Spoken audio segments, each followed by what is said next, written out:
Here's a little picture I drew, brothers and sisters, really mainly for the sisters, for all the ladies, of Mr. Portgas D. Ace over here with his shirt off, looking mighty sexy, like he's about to model some underwear.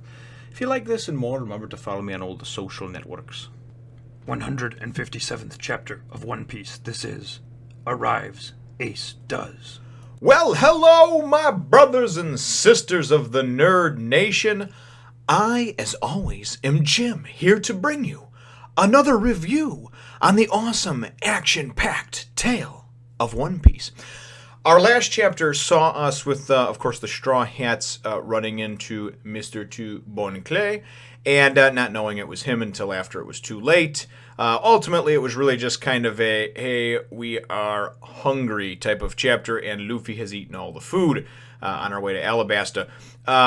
Again, nothing of real significance had happened, but pushing on. This chapter starts out, and this is actually a really cool chapter. This one connected some dots for me and things like that. Really enjoyed it.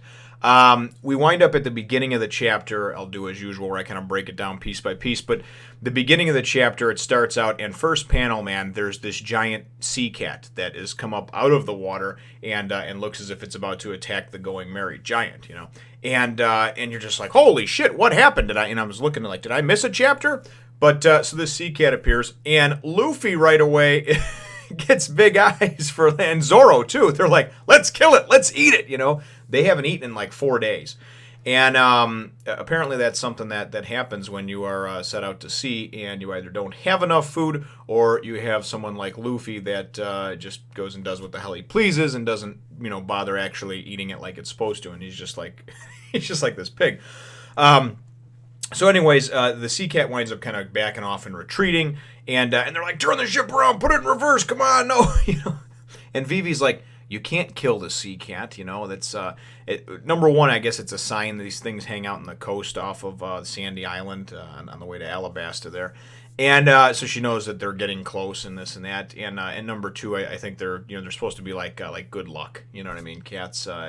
This empire and everything itself seems like it was to me like it was kind of modeled after like ancient Egypt, and in ancient Egypt, cats were worshipped as deities and they were good luck and all this other sort of thing. So not sure if that's exactly what Oda was going for here, but just going by Nefertari Vivi, Nefertari Cobra, these are all they're very Egyptian-like names. So without further ado, we'll push right along. Then we get the next part, which is really cool, and they're like, it means, it's a sign that we must be getting close to Alabasta. And then Zoro's like, yeah, and those back there too. And they turn around, right, and you're just like, and you see like 20 ships, all with the Broke Works, flag on them, flying the Broke Works flag on their sail and everything like that. And you're like, oh shit, this is not good.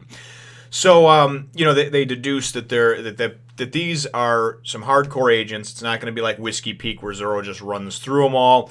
There's got to be at least 200 of them, and it's really not going to be good. So what they did come up with, though, because of the whole interaction with Mr. Tu Bon Clay, who now has their faces, obviously that he can change to at will, and not wanting to have any dissension amongst the ranks because of an outsider infiltrating their ranks, they all go and come up with the genius plan of taking and tying some fabric onto their left arm. They go and kind of make this pact about they're the Fellowship and this and that, which reminded me very much of Lord of the Rings and the Fellowship of the Ring. However, if I'm doing my math right, this would be around 2003. So actually, it might be right around when it came out, the movie-wise. But that's what it reminded me of, because they all kind of go and put their arms in the middle, and there's like 8 or 9 of them, and they're like the Fellowship. But so then they're like, so then Luffy's like, on to eat, and then Alabasta, and they're like, yeah, it's nice that Alabasta is like an afterthought. So then we go to the second half of the chapter. Some cool things happen here, right? We haven't seen or heard from in a while Smoker and Tashigi and company, right? The Marines that were after the Straw Hats, ever since the events back in chapter 100.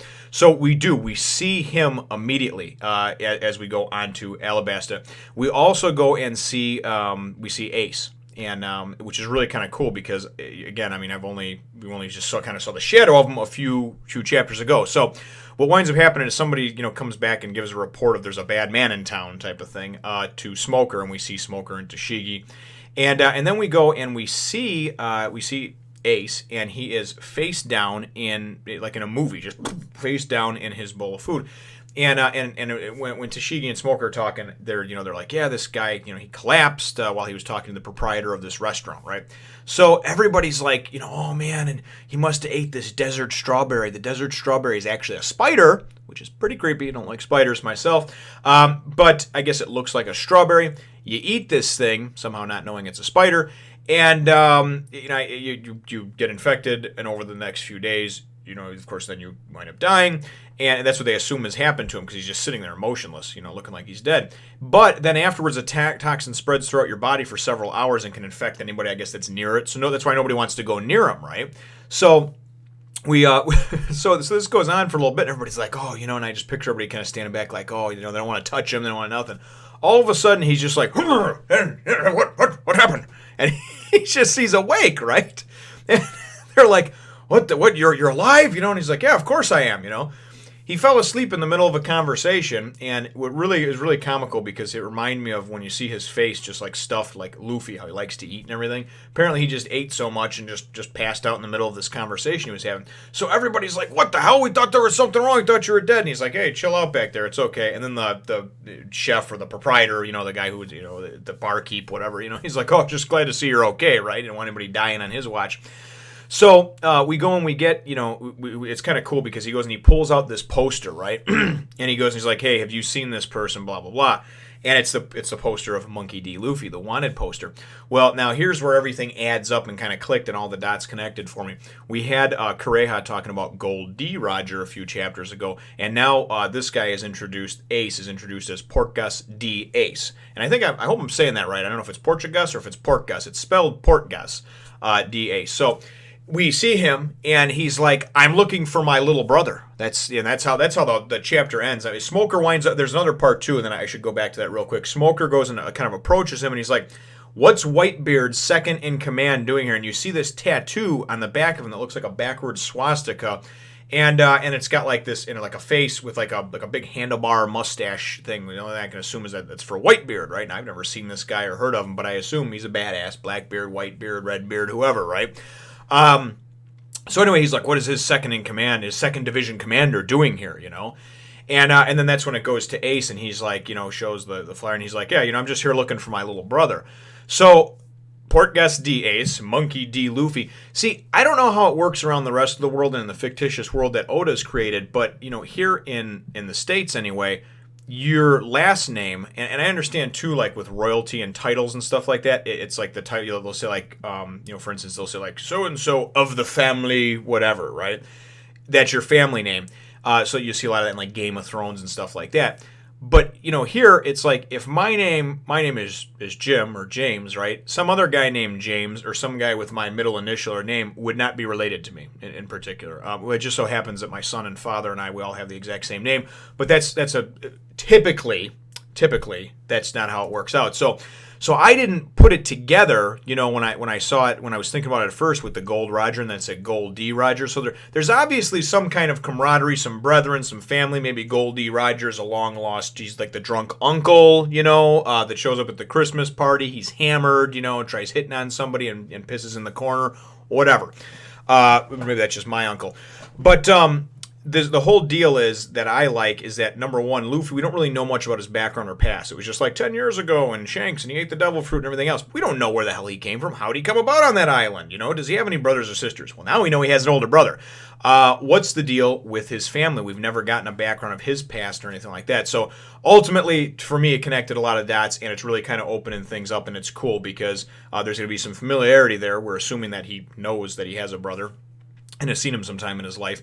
And now he's looking for him for some reason or another. And number two, I think there's some kind of connection with that Gold D. Roger thing as well. So certainly I know for all of you out there that are watching that have read and watched all the manga and anime up to date, you probably know all this stuff. But me, being a first-timer, it was kind of like, oh, shit, this is wonderful. So my chapter question is, and actually, you know what? Yeah, that's what it is. My chapter question will be, how do you properly pronounce Ace's name? Should I just call him Ace? Was that what he goes by? Or do I say Portgas D. Ace? Portgas D. Ace?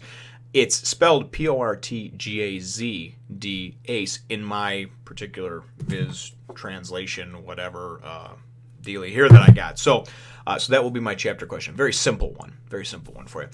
Leave the answer to that down below if you can, and obviously, you can't make a video response or anything like that for it, but just phonetically, if you could put it on there how it is. If it's Portgas, Portuguese, if there's something that I'm mispronouncing about it, I would appreciate the information. So, and then of course remember to hit the thumbs up, the like button if you should think that I deserve it, and subscribe if you haven't done so already. We'll look forward to catching you in the next one, Nation. As always, brothers and sisters, thank you so much for watching the videos, liking, sharing, subscribing, commenting, rating, and just being a part of the nation. Here's a little throwback picture of that little thorn in my ass, Don Krieg.